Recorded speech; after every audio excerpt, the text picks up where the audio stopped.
As 10 pragas do Egito, o poder de Deus e a libertação do seu povo. Por mais de 400 anos, o povo de Israel viveu como escravo no Egito. Suas mãos calejadas, seus corpos oprimidos e seus corações cheios de angústia clamaram ao Deus de seus antepassados, Abraão, Isaque e Jacó. E Deus ouviu. Ele escolheu Moisés, um homem que fora criado como príncipe egípcio, mas que agora vivia no deserto como pastor de ovelhas. Foi ali, diante de uma sarça que ardia, mas não se consumia, que Deus falou com ele. Vá até Faraó e diga: deixe o meu povo ir para que me sirva. Moisés e seu irmão Arão foram até Faraó, rei do Egito, e declararam: assim diz o Senhor, o Deus de Israel: deixe o meu povo ir.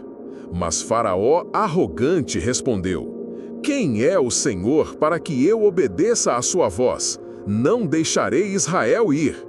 E assim começou uma sucessão de sinais e maravilhas, as 10 pragas, com as quais Deus julgaria o Egito e mostraria o seu poder.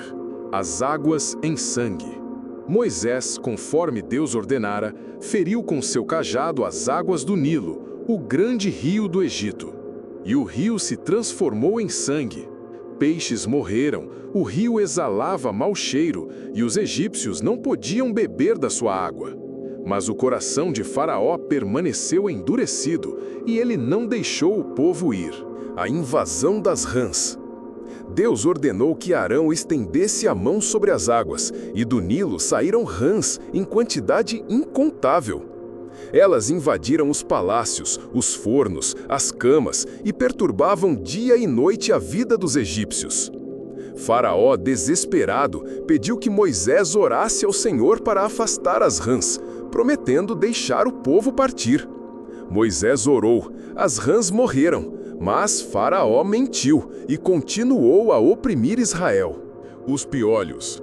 Deus então ordenou: dize a Arão: fere o pó da terra. E o pó se transformou em piolhos, que infelicitavam homens e animais. Os magos do Egito tentaram replicar, mas falharam. Disseram a Faraó: este é o dedo de Deus. Mas Faraó não quis ouvir. Moscas.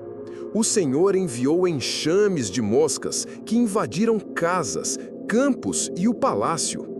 Porém, na terra de Gósen, onde habitavam os israelitas, não havia uma só mosca. Mesmo assim, Faraó resistiu. Prometeu deixar o povo ir, mas ao ver o alívio, voltou atrás. A peste nos animais. Deus enviou uma peste terrível sobre o gado, os cavalos, os camelos, as ovelhas e os bois dos egípcios. Todo o rebanho morreu. Mas, novamente, o gado dos israelitas permaneceu ileso. Faraó verificou pessoalmente, mas seu coração continuou endurecido. Úlceras. Moisés e Arão pegaram cinzas de um forno e as lançaram ao ar, conforme o Senhor ordenou. E imediatamente surgiram úlceras e feridas purulentas nos corpos dos egípcios e em seus animais. Até os magos do Egito não puderam permanecer diante de Moisés, pois também estavam cobertos de feridas.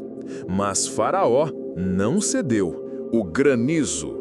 Deus mandou Moisés anunciar: amanhã farei chover granizo como nunca houve no Egito. E assim foi.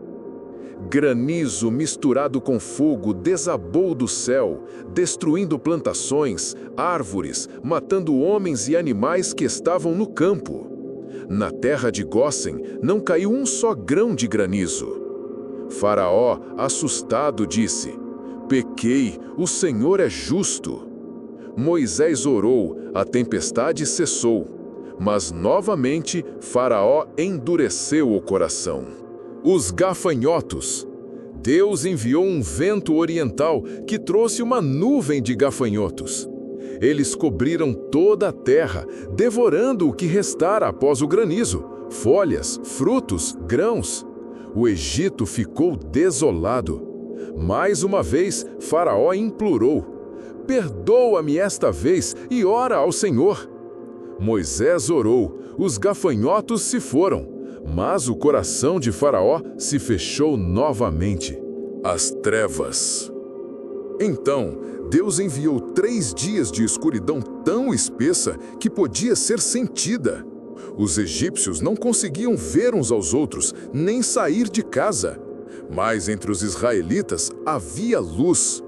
Mesmo assim, Faraó não se humilhou completamente. Mandou Moisés embora e disse: nunca mais veja a minha face.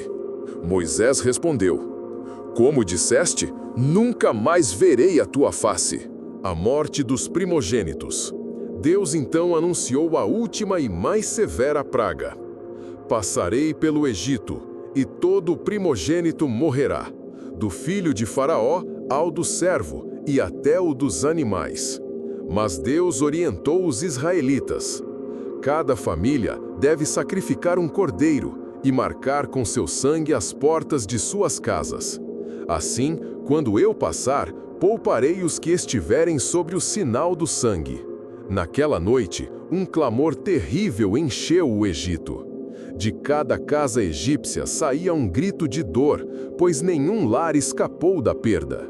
Faraó, abalado pela morte de seu primogênito, chamou Moisés e disse: levantem-se e saiam do meio do meu povo, vão e sirvam ao Senhor. E assim os israelitas partiram. Deixaram a terra da sua opressão, levando consigo seus rebanhos e pertences, rumo à liberdade.